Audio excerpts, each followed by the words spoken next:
Pride and Prejudice by Jane Austen. Chapters 4 and 5. Chapter 4. When Jane and Elizabeth were alone, the former, who had been cautious in her praise of Mr. Bingley before, expressed to her sister just how very much she admired him.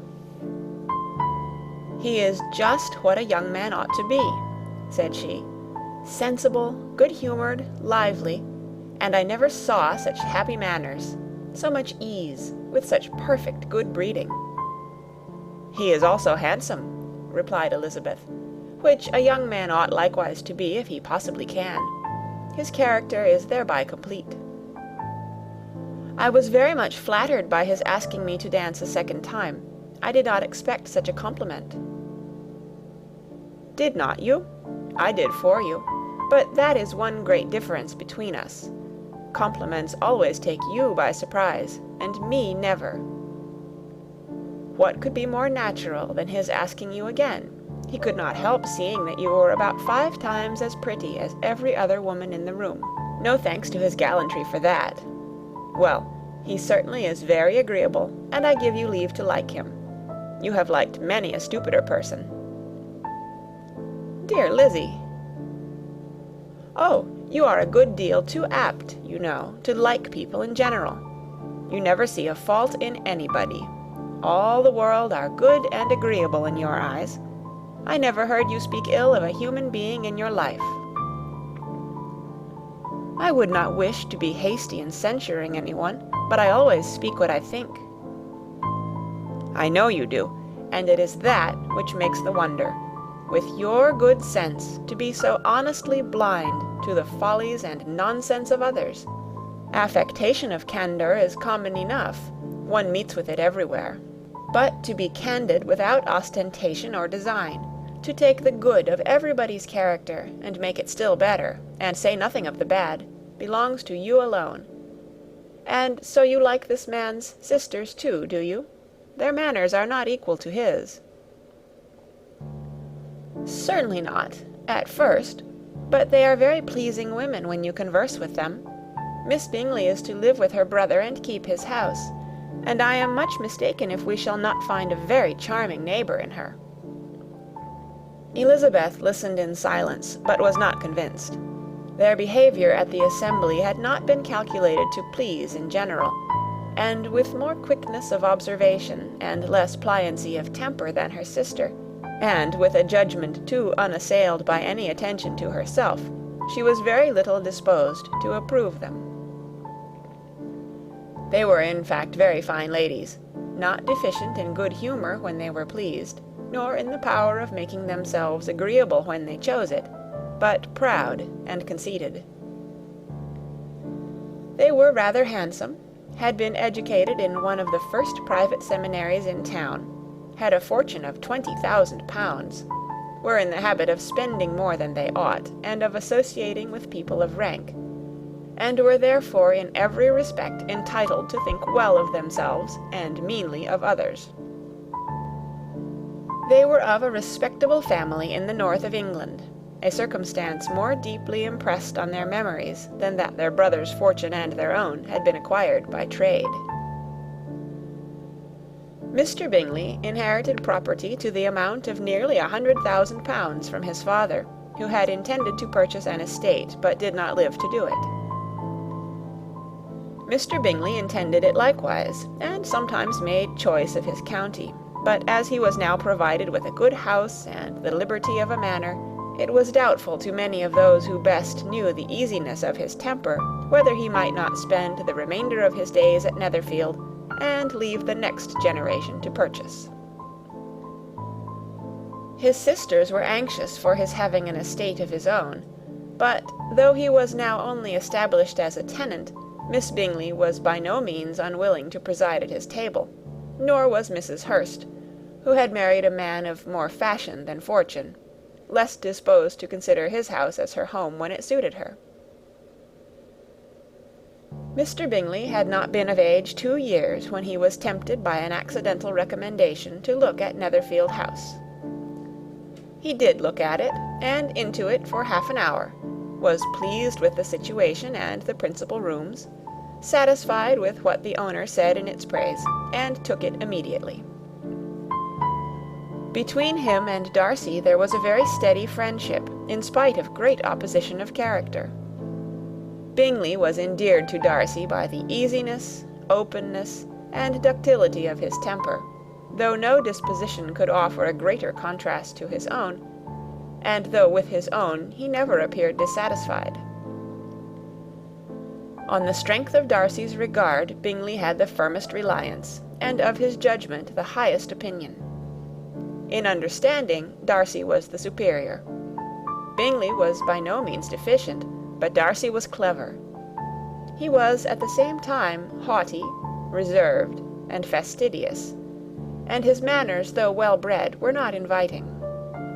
In that respect his friend had greatly the advantage. Bingley was sure of being liked wherever he appeared.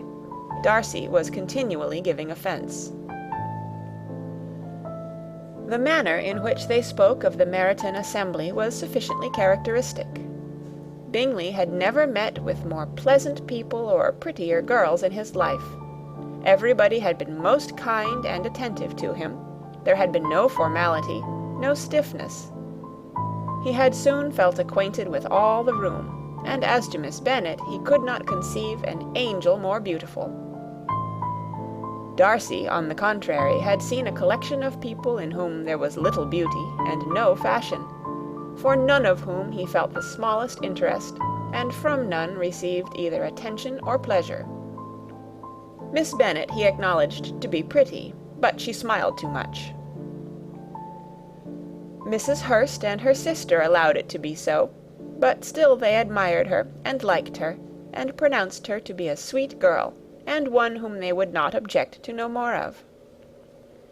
Miss Bennet was therefore established as a sweet girl, and their brother felt authorized by such commendation to think of her as he chose.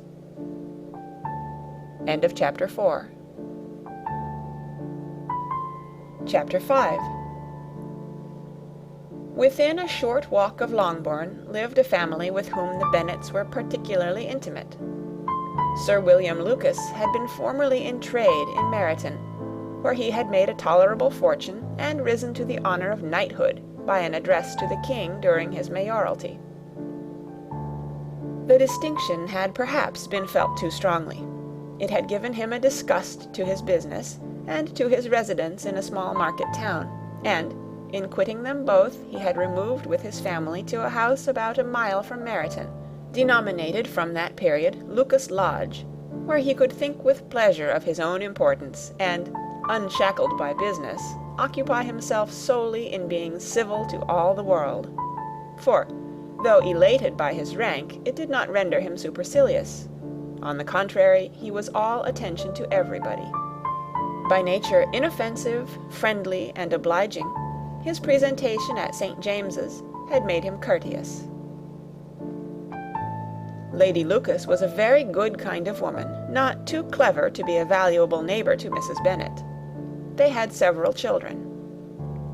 The eldest of them, a sensible, intelligent young woman, about 27, was Elizabeth's intimate friend.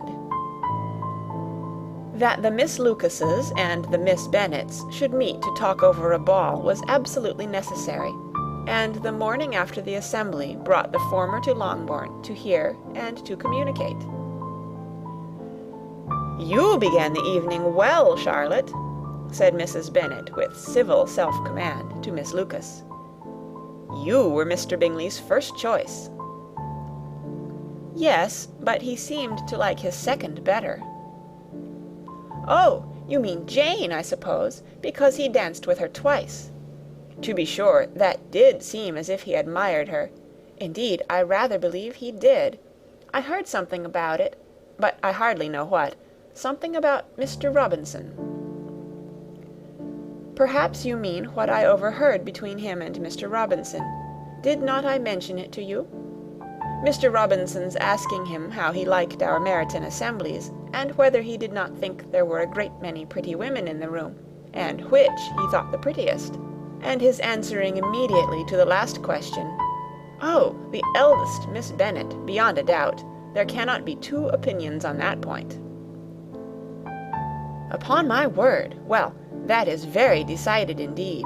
That does seem as if... But, however, it may all come to nothing, you know." "My overhearings were more to the purpose than yours, Eliza," said Charlotte. "Mr. Darcy is not so well worth listening to as his friend, is he? Poor Eliza! To be only just tolerable. I beg you would not put it into Lizzie's head to be vexed by his ill treatment, for he is such a disagreeable man that it would be quite a misfortune to be liked by him. Mrs. Long told me last night that he sat close to her for half an hour, without once opening his lips." "Are you quite sure, ma'am? Is not there a little mistake?" said Jane. "I certainly saw Mr. Darcy speaking to her." "Aye, because she asked him at last how he liked Netherfield, and he could not help answering her, but she said he seemed quite angry at being spoke to." "Miss Bingley told me," said Jane, "that he never speaks much, unless among his intimate acquaintances. With them he is remarkably agreeable."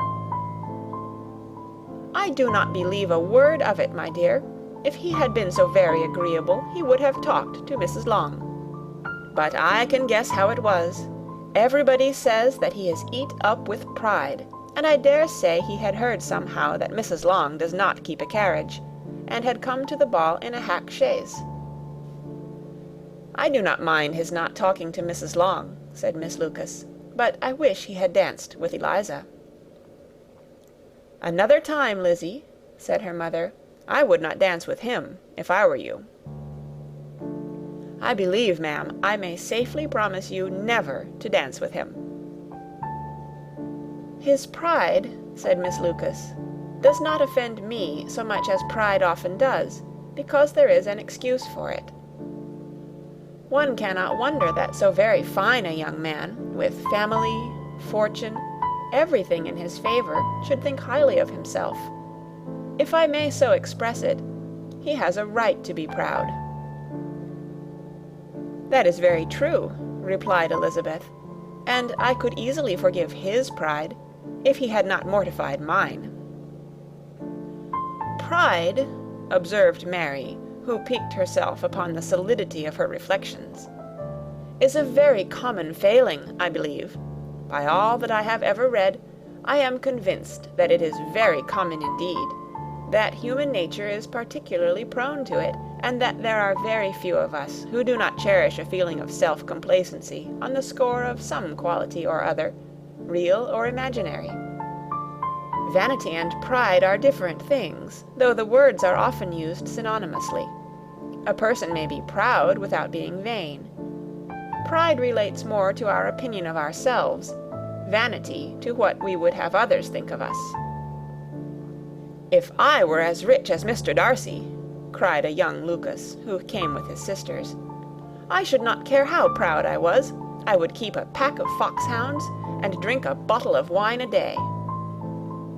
"Then you would drink a great deal more than you ought," said Mrs. Bennet, "and if I were to see you at it, I should take away your bottle directly."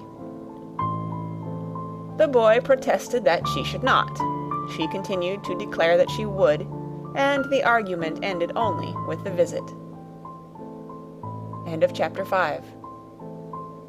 Recorded on November 6th, 2005, in Oceanside, California.